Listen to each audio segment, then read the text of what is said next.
Tmura, page 8, we'll start at the Mishnah, page 7b. In several cases in our Torah and Mitzvot, there are certain commandments that has to be only from you on. Well-known example is the Arba'at Aminim, the 4 species that we are obligated to bring on Sukkot. The first day, Mishilachem, the Torah said, has to be only from your own money. It's also applied to our discussion these days, which is the substitution. Someone take a non-consecrated animal and bring it as a consecrated for the altar, and the Torah instructs us not to do it. And the Mishnah Kedusha said, "Kohanim emerim b'shelahem, v'Yisrael emerim b'shelahem," which is the Kohanim can substitute for their own offering. Obviously, it has to be their own, and the same was the regular Israel can substitute for their own offerings. The Kohanim substitute neither for a sin offering, nor for a guilt offering, nor for a firstborn offering that they receive from Israel, because those animals are not their property, and one does not substitute an animal that it's not his. What's the reason Rabbi Yochanan ben Nuri challenged and asked the Kohanim cannot substitute what the first born offering that they receive from Israel? Rabbi Akiva explained sin offering and guilt offering, that is a gift given from Israel to a Kohen. And a firstborn offering is likewise a gift to the Kohen. The same way as we hold the rule that guilt offering and sin offering, the Kohanim cannot substitute for them from Israel, cannot be substitute for it. So the same way, the firstborn offering, Kohanim that receive it from Israel cannot substitute for it. אמר רבי יוחנן בן נורי, מה לא? אם אינו ממיר בחטאת ואשם שהן זכים בהם בחייהן, תאמר בכור אשר זכים בו בחייו. You have to differentiate between those, because the Kohen does not substitute a sin offering and guilt offering, which the Kohanim did not acquire during the animal lifetime. So we will say that the same with regard to firstborn, which Kohanim do acquire during the animal's lifetime. The Torah said in Leviticus 27 verse 10 that the animal and its substitute shall be sacred. So we basically have here a juxtaposition, the consecration of the consecrated animal with that of non-sacred substitute. Where is the consecrated animal imbued with sanctity? It is in the home, in the house of the owner. So consequently, after the animal, the Kohen cannot substitute for firstborn that he received, because it's not the owner that initially consecrated it. Nanatam. We learn the Mishnah in Maaser Sheni, chapter 1, Mishnah 2. B'chor mochrim אותו תם חי ובעל מום חי ושחוט ומקדשים בו את האישה. מקדשים בו האישה. B'chor, the firstborn, they sell the offering, if you wish, if it's unblemished, only while it's still alive, because after it's slaughtered outside of the temple, one may not derive benefit from it. And if it's offered in the temple, one may not sell a sacrifice meat. And Baal Mum, if it's blemished, one may sell it while it is alive, and or after it has been slaughtered.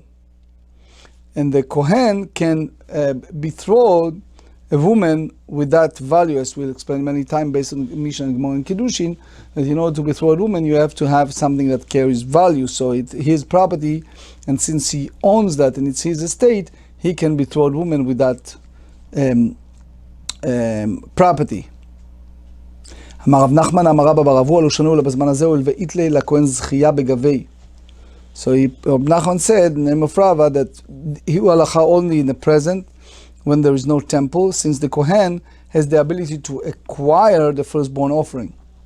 And some said we heal via shutafut, but also it's have some form of partnership. By the time the temple was existed, so kevan the tam la'akrava udekai, since the whole idea of unblemished animal is in order to have it an offering on the altar, and mochrim oto tamim chai, one may not sell it unblemished while it's still alive. Eiti ve'rava le Rav Nachman. Rava raised an objection to Rav Nachman. The Mishnah teaches us, Mochrim oto tamim chai. The one may sell the unblemished firstborn offering while it's still alive. So what we derive from that? Chai in shachut lo. If it's alive, yes, one may sell it, versus if it's a slaughter, you cannot sell it. So, a mat, what is this, the halacha? If you're talking nowadays, in present time, where do you find unblemished slaughter firstborn offering? You have to say, obviously, that here we speak about the era that the temple was in existence. And we learn also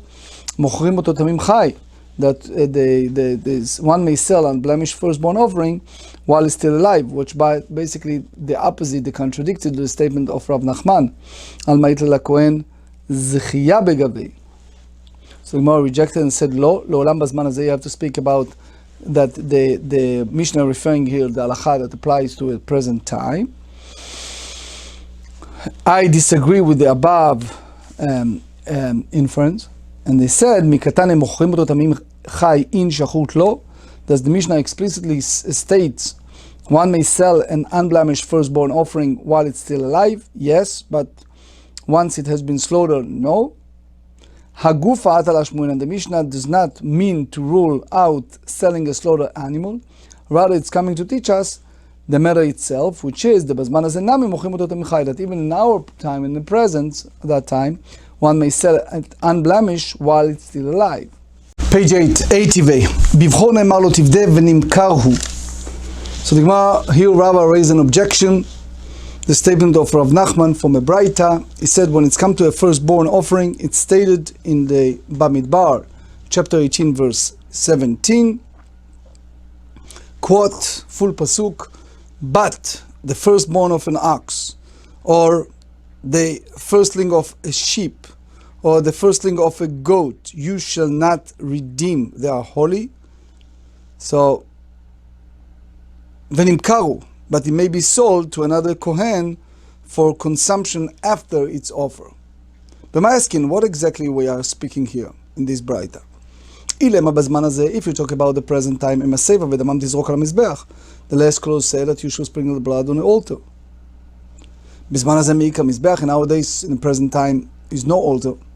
It's obviously that we are speaking here about the era that the Beit HaMikdash, the Holy Temple, was standing. Ubemai, and what sort of animal we're dealing here? Ilam balmum, if you tell me about the blemish animal. The last part said that you should sprinkle the blood against the altar and burn the fat. So now, if it's a blemish animal, it's not befitting to be an offering. You have to say that here we speak about what? An unblemished animal. And we learn that yes, it may be sold.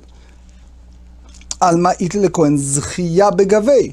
you derive from that, the understanding is that the Kohen carries the right of acquisition to an unblemished firstborn offering, even when the temple is standing and the animal must be offered. So Rav Nachman answered and he said, Midi Irya, are the two clauses of the verse comparable? Reisha bevalmum, seifa betam. The first clause speaks about animal that carries blemish. The last part talk about unblemished animal. And you derive from that its offer, unblemished animal may not be sold when the temple is standing. Metiv Rav Mesharshia, kohenet שנתערבה ולדה בבלד שפחתה, הגדילו את הערבות, משחררים זה זה, ושניהם אוכלים בתרומה וחולקים חלק אחד על הגורן. So this is something that we need to give a short introduction. As you know, the kohenet, meaning that when it's come to a family of a kohen, so if a kohen's offering who is co-mingle with her maidservant offering, that's Gemara in Yevamot, page 99, when they co-mingle, children have grown up, they free each other, and therefore whichever one was a slave will be emancipated. And even before her, they both partake of Truma, as both a Kohen and a slave of a Kohen may partake of Truma. and they receive one share of Truma in the granary, because the slave of a Kohen received no share. The firstborn animal must gaze until they become unfit for offer by virtue of a blemish. And they may be eaten with their blemish. So what exactly we're dealing here? If it's in the present time, what's the difference between if it's those of Israel or the others, those of Kohanim? Our also require that they have blemishes before they may be eaten. So why is the halacha stated very clearly, specifically when it's come to Kohanim? You have to say that he was speaking about the era that the Beit HaMikdash was standing. If you tell me that the Kohen have an acquisition for an unblemished animal, firstborn offering, when the temple is standing, it is well, shafir. But if you say that the Kohen does not have right of acquisition, so if that's the case, let the temple treasurer come and take the firstborn offering for sacrifice. Why are they left in the offspring possession until they develop blemishes? So my answers, they said, actually the Mishnah is speaking of the present. And if you challenge and ask, what's the difference about our firstborn offering and what is different about their firstborn offering? There is in fact a different. Why? We are giving Kohen while they carry the blemish. Inhu, so meaning even that it's permitted for Israel to eat blemish firstborn offering, they are still required to give them to Kohanim. On the other hand, the offspring mentioned in the Mishnah are different.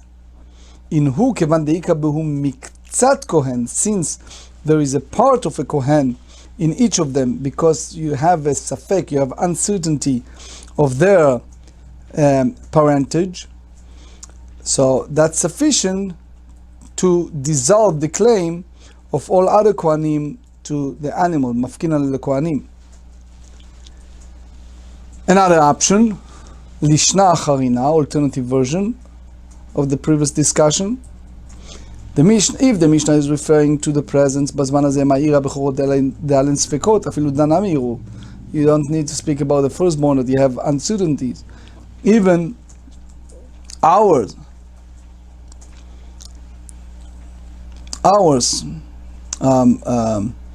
Yir'u, they should left to gaze until they are blemished. You have to say obviously that we are speaking about the time the temple was standing. And if they carry blemish, you tell them to gaze until they carry a blemish. They're already unfit. So rather, it's obvious that the Mishnah is referring to unblemished animal. Excuse me, and it's only in a case such as this, when the owner might not be Kohanim, so that they definitely may not sell the animal. So you can derive from that the Kohen may sell an unblemished firstborn offering when the temple is standing. So the Gemara explains, the Mishnah actually speaks about the present time. What you have an issue here, the fact that that even our firstborn offering should graze until they are blemished. We, Israel, are unable to deny the Kohen who claims the firstborn offering because they're not member of the priesthood. Itkan safek tu'una. Hanes fekot, however, uncertain here among the owners of the animal. However, in these cases of uncertain percentage described in the Mishnah, kol chad v'chad amar el kohen da'ana kohen v'ana kohen. So they can deny the Kohanim, as both of them can say to the Kohanim, I'm a Kohen and I'm a Kohen. Since the burden of proof rests upon the claimant, So both may keep their animals until they are blemished. Meitiv Rabbi Shimon Omer, we raise an objection from a Braita into Sefta. The pasuk discussing an idolatrous city, Ir Nidachat, they said behemta, the animal, and that's come out. Rabbi Shimon Omer, behemta prat levemat bchor maaser sheba. Its animal, it's exclude firstborn kosher animal, and its animal type that are the city, as they are sacred. Shlala, prat lechesef maaser sheni sheba. It's spoiled, serves to exclude money used to redeem the second tithe that is found in the city, as it too is sacred. What exactly are we dealing here? If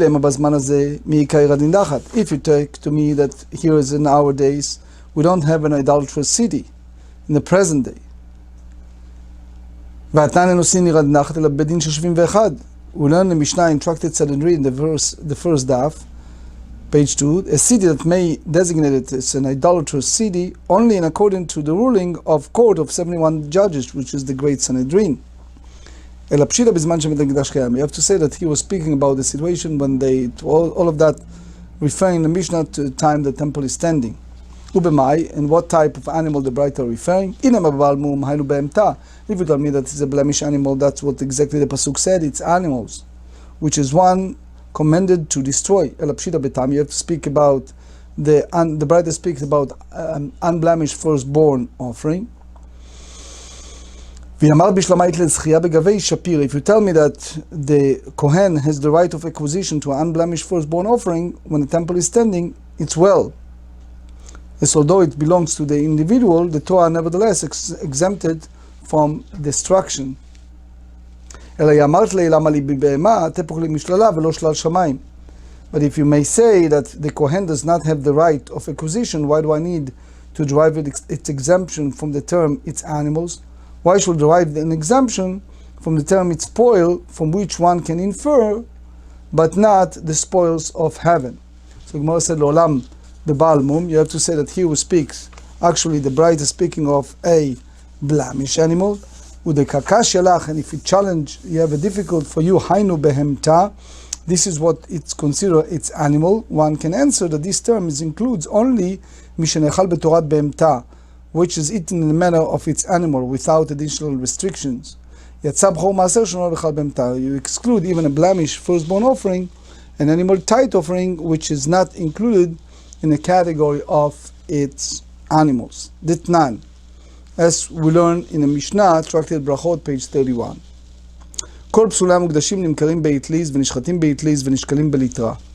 So they said all disqualified consecrated animal are redeemed and then sold in the butcher's market, where they fetch a higher price in order to benefit the temple treasury, and they are slaughtered in the butcher's market, and their meat is weighed and sold by lelitra, as is done with a non-sacred meat. The exception is the firstborn offering, an animal tithe offering, as the benefit is occurred to their owners. The money will benefit the owners rather than the temple treasury, and private individuals may not disgrace disqualified offerings by treating them as one would non-sacred meat. Here is an objection, Meitive, to the Braita. If one takes an oath falsely, denying possession of another's property, he must pay the value of that property and an additional 1/5 to the owner. So the passage starts with in Leviticus 5 verse 21 as follows, quote, if anyone sin and commit a trespass against the Lord, the deal falsely with his neighbor, or the matter of deposit, or a pledge or robbery. So by stating Umala ma'al ba'Hashem and commit a trespass against the Almighty, the verse serves to lerabot Kodashim kalim shem bamot balim divrei Yosef Gilid, to include one who denies possession of offerings of lesser sanctity belongs to another, as they are property of the owner, who has the right to consume their meat after they offer. That's the view of Rabbi Yosef Glili. Ben Azai Omer, Ben Azai says that this pasuk serves to include only one who denies the possession of peace offering, לרבות שלמים, of another, but not other offering of lesser sanctity. Abba Yosei ben Dosai, אומר לו, אמר בן עזאי לה בבחור בלבד. He said that what Ben Azai's previous statement applies that halacha only with regard to a firstborn offering that is considered the property of the owner, which means the Kohen, but not with regard to other offering of lesser sanctity. I'm asking what exactly we're dealing here in this braita. If you say that it's present, doesn't the braita teach that the halacha of a firstborn offering is similar to the halacha of a peace offering? Elapshita, peace offering is not relevant category in the present day. So rather, obviously, the braita is speaking about the category at the time the temple is standing. We're asking what type of animal we're dealing here. If you tell me that we are dealing here with a blemish animal, it doesn't have the similar halachot with the peace offering. Peace offering are the property of the owner, even if they are unblemished. You have to say that it's referring to an unblemished firstborn animal. Derived from here that the Kohen has the right of acquisition to an unblemished firstborn offering when the temple is standing. Page 8b, אמר אביי לא, לעולם ביתם ובכו בחוץ על הארץ. So here Abaye come up with a total different mindset. He said that the braita is referring to an unblemished animal when the temple is standing, but it's really speaking about firstborn offering outside of Eretz Israel, and it's followed the view of Rabbi Shimon.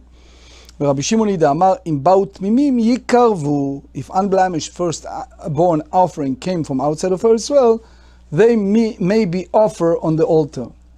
So it means that there's no obligation to offer such an animal, as people did not generally bring the firstborn offering from outside of Eretz Israel. So a Kohen is able to acquire it even if it's unblemished. Firstborn offering from Eretz Israel, by contrast, cannot be acquired by the Kohanim.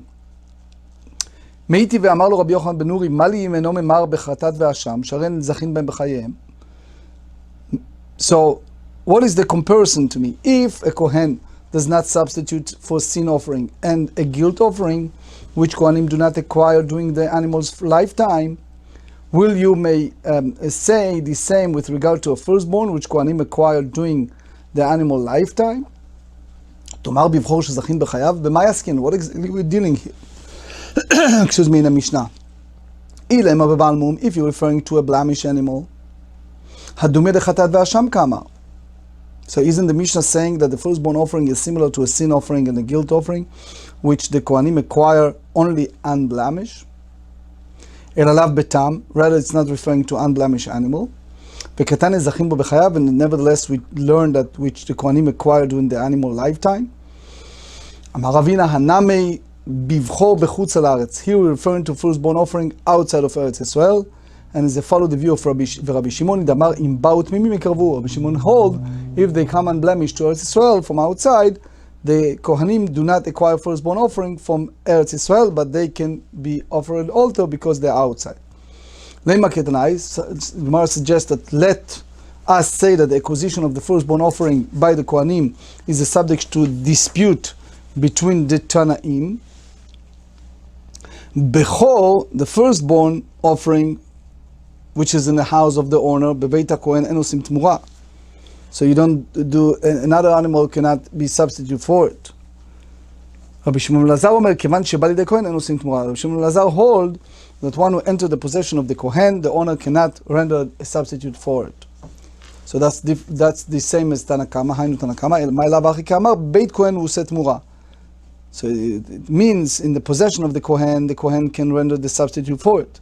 However, when Ba'al oset Tamura, but the owner cannot render the substitute for it as the kohen has acquired it, while Rabbi Shimon ben Lazar holds that once it enters the possession of the kohen, neither of them can render the substitute with it. Which means that the first Tana hold that the kohen has the right of acquisition to an unblemished firstborn offering when the temple is standing. So that's basically a contradiction. So the Kasha, Rabbi Yochanan ben Nuri, Rabbi Akiva, So the first Tana is not difficult. Why? Because the opinion of first Tana followed the view of Rabbi Yochanan ben Uri, this is the Mishnah above, versus the other one, the opinion of Rabbi Shimon ben Lazar, followed the view of Rabbi Akiva in that Mishnah. Amar Rav Chizda lo shanu lakohen lekohen. So what we recited early on page 7b in the Mishnah in Maaser Sheni chapter 1 Mishnah 2, which states that the firstborn offering may be sold unblemished only while it's alive. So Rav Chizda said the sages taught this halacha only with regard to a kohen selling to a kohen. Aval kohen liYisrael asur, but when it comes to selling kohen to a regular Israel, it's prohibited even when the animal is alive. Maitama, what's the reason?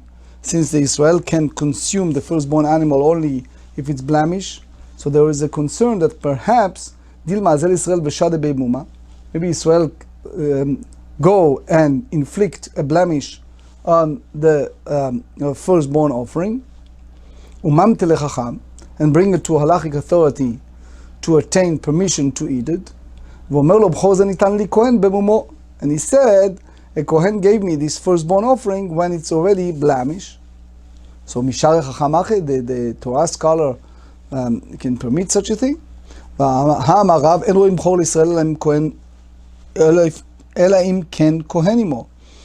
So we said clearly by Rav that the halachic authority may not look at the firstborn offering brought by Israel to determine if it has type of permanent blemish allowing to be slaughtered unless the kohen is with him, out of the concern that the Israel will keep the blemished animal for himself without performing the mitzvah of giving it to a kohen. So if that's the case, one can demand that the kohen who sold him the animal must be present, and this will prevent the Israel from lying about the blemish. That's something that we learned several times. That's the reason why it's prohibited for a kohen to sell an unblemished firstborn offering to Israel, because it looks like a kohen who assists on the threshing floor in order to receive truma for Israel. So that's something we learned several times, that the unblemished firstborn offering have a low purchase price, and as the owner must wait to become blemished before eating it, it might appear that the kohen sold the animal to Israel to discount in order to receive future firstborns from him. So it's kind of secret clandestine deal between them. Mar Zutraikal the Beravashi, Amulelit Omar Midi, ask him to come taste the food before him. So Aitul Kamei Bisra, they brought before them a meat. Amar Lelechul Mar, the Mivre Mishum Devucho, says, my master, you should eat it. This meat particularly is helpful because it's a firstborn. So he asked, Menalo Acha. So Mar Zutra asked, from where did you receive this firstborn animal? Amaru de Zavanlan Ploni Kohen, says that the fellow Kohen sold it to me, sold it to us. Amar li Lasvira lechurad Amar Avuna Bred Rabbi Yoshua mipnei shenira kohen mesem v'dgvarot. That's what we said earlier. It doesn't look like that. Amar li Lasvirlan danan mizvan kamizvinan. He says we hold that this is not a concern, as we purchased it from the fair market value and did not receive it in any form of discount. So therefore, there is no appearance of there's something that is improper. Amarlu v'lo svira lechurad etnan ad kam Yisrael chayav leטפל בבכור. We learn in Gemara in Bechorot, page 26b, until when an Israel is obligated to tend the firstborn animal before giving it to the Kohen. Badaka 30, if it's small animals, 30 days. Ubagasa 50 yom. So in the case of large animal, one of a herd or of cattle, 50 days. If he said, the Kohen said to the owner, give it to me during its period, the owner may not give it to him. Rav Shesh asked why that's reason, the same thing. It's appear ostensibly like a Kohen who assists as a threshing floor, as the Kohen is assisting the Israel by assuming the responsibility of tending it to the firstborn. Says over there, Marzutra said, the circumstances of the matter proves that the Kohen accepted responsibility to care for the animal in return to some benefit, and has the appearance that it's improper. But here we purchase it, as we said earlier, in a fair market value, and there is no appearance of something that is improper. Lashon acher, another option. Amru lehacha lo yahiv ledmei. Here, they don't give payment to the Kohen for accepting responsibility to care for the animal. Hacha kayav dmei. Here, the Israel give the payment to the Kohen as we purchase the animal. Maya mart muzil Kohen gabei. So what exactly you say to this claim? Will you say that perhaps the Kohen lowered the price of the animal for us? The Savar Kohen dechiyav lebchor acharina yahivni alei. So the Kohen thinks that when we have another firstborn offering, we'll give it to him, and therefore it has the appearance of kind of clandestine deal that surreptitiously he planning to have some benefit later on. So they said this is not the concern, la the masika da'atei, because he thinks, page 9, butzina tav mikara. A zucchini now is better than a possibility of a gourd later, which means there is no reason to give up an animal now for the hope of receiving another one later. Now, just a few words of halacha. Here, we said in the Gemara that at the time of the Beit HaMikdash, the Holy Temple standing, you can't have an idolatrous city, because only the 71 great Sanhedrin functioning, 71 judges, that's the only time that they can have the right, and when you don't have a Beit HaMikdash, you don't have the great Sanhedrin. The truth of the matter, if you zoom in the Gemara in Sanhedrin, page 52b, we said that when we don't have the Avodat HaKorbanot, the temple services of offering in the Beit HaMikdash, we do not have the authority of the judges to deal any capital punishment. And we learn also in Be'ur Halacha in Sanhedrin, page 10b, it said that according to most of the opinion, the judges allowed to deal with malkot and such, and the monetary disputation, even when is no Beit HaMikdash, which means that the only capital punishment, that's the only depend upon the existence of Beit HaMikdash. So apparently, between Beit HaMikdash, that was the time of an offering of the versus the Dinei Nefashot, the capital punishment that is only legislation issued, versus the book Gur Aryeh from the Maharal of Prague in Parashat Mishpatim explained that there is an absolute strong connection between these two entities, which is the Avodat HaKorbanot, the temple services of offering, has a goal, which is to bring a person close to its creator, and Korban, the offering, is come from the word kirva, meaning attachment, close in king, which means to create peace between the nation of Israel and their Father in heaven. And the whole goal of judges and the court system, it's in order to bestow peace between man and his fellow, between city and city, between nation and nation. So therefore, obviously, according to the Maharal, is a strong connection between the two, because it cannot be a perfect peace between man and his fellow as long as there's no peace between man and the Almighty. And the total completion of the putting the pieces together, it's when you have peace between man and God and peace between man and fellow, and only the time that you have the Beit HaMikdash, the Holy Temple in existence, then and only then the judges allowed to deal with cases of capital punishment.